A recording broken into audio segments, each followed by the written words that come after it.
আজ রাজনগর টিভিতে আমরা লাইভও আইলাম। সিলেটবাসীর পক্ষ থেকে সবে আন্তরিক শুভেচ্ছা অভিনন্দন। আমি সাদিকুর রহমান সেলিম। আমার আজকে তিনতারা ফজলুলক, যারা আপনারা টেনশন আইলাম এসিনেন তাই নাইছেন। আজকু কিতা করতে হবে, এটা আজকু অনুষ্ঠানের নাম কিতা? আজকের অনুষ্ঠান হইল 22শে ফাল্গুন। আজকের অনুষ্ঠান হইল 22শে ফাল্গুন, হযরত সর্দার শাহ রহমতুল্লাহ আলাইহির বাৎসরিক উরুস মুবারক। আচ্ছা, উরুস মুবারকে আজকে ভালো ভালো গান হল আমরা লাইভে তুলবো, আপনারা সবাই দেখবা। সরেজমিনে টেনশন রেখে তো আপনারা চিনচলিও।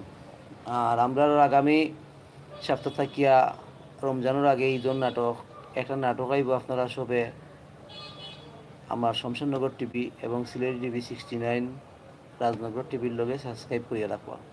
আমরা আকর্ষণীয় একটা নাটক দিতাম চাইলাম, জাদুর নাটক। নাটকের নাম হইল যন্তর মন্তর। কারণ এটার মাঝে সিলেটের ভিন্ন কিচ্ছু পাইবা আপনারা, ভিন্ন কিচ্ছু পাইবা। আর আরেকটা অনুষ্ঠান আমার এক ভাইয়ে আশা করছেন তাই একটা অনুষ্ঠান করতা, পথের ফেসালি। পথের ফেসালি তো টিভি অনুষ্ঠান আছে, বিভিন্ন খায়দায় বিভিন্নটা আছে। আমরা করবো সিলেটি একটা মেগা অনুষ্ঠান, পথের ফেসালি। মানে আমরাও যা ফতে কাটে যা পারি আর কি, যারে যেন পাইও দরিয়ার যা করমু তা আপনারা সরাসরি লাইভ দেখাই দিই। আলহামদুলিল্লাহ, সবাই ভালো থাকুন, সুস্থ থাকুন। রাজনগর টিভিতে সাবস্ক্রাইব করিয়া রাখুন। ইনের মাঝে আপনারা নিত্য নতুন শিল্পীরার গানও পাইবা। আর রাজনগর টিভির লগে রাজনগর ইসলামী একটা টিভি আছে, ইসলামী টিভি।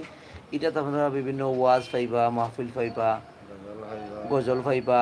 আর যদি কোনো এই ব্যক্তি যদি মনে করেন গজল 8টা 10টা গাইয়া সারতা চাইন, তাইলে আপনারা রাজনগর টিভির লগে যোগাযোগ করুন, জানো আমি আছি, আপনারা সারতে পারবা। আমার এক ভাইয়া কইছেন তাই না শুন, তাই তো গজলের জাতও চিনেন না। না তান ছেলে যদি পারে তৈল জিনিস, ছেলে তাই নাই, তাই বাপ মানে বাপে উদ্যোগ দিয়া দিবা আর চলে গিয়া গজল গাই। একটা পোস্টার দেখে আমার বড় আফসোস লাগে। মনে বড় স্বপ্ন, মনে বড় স্বপ্ন, মানে ওরা আশা, মনে বড় আশা। ওই মনে বড় স্বপ্ন, স্বপ্ন যে একটা করছি হইতো, ওটার কথা ইচ্ছে মনে। কারণ আপনি তো সবসময় ইংলিশে তখন না, মনে বড় আশা, মনে বড় আশা। আচ্ছা, আপনারা নাটকটা দেখবা, সম্ভবত শমশেরনগর টিভিতে আছে নাটকটা। পালাই আমার মানুষ ফিরে পড়ি যাই গিয়া, রাগ করুক কেন, আমি ফালাই তো এমনি সোজা পড়ে গেছি গিয়া। রাখি দিই, আল্লাহ হাফেজ। আমার পরিচয় দিলাইছি, তা মানুষের চিনি, আমার দেখলেও বুঝিলে মানিক ভাইকে। তখন কথা এটা নাই, কথা হইলো খাটইন কোনটা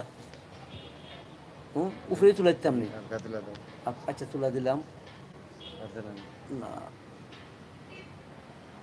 একবার খাটি ওকে নি দিলাম।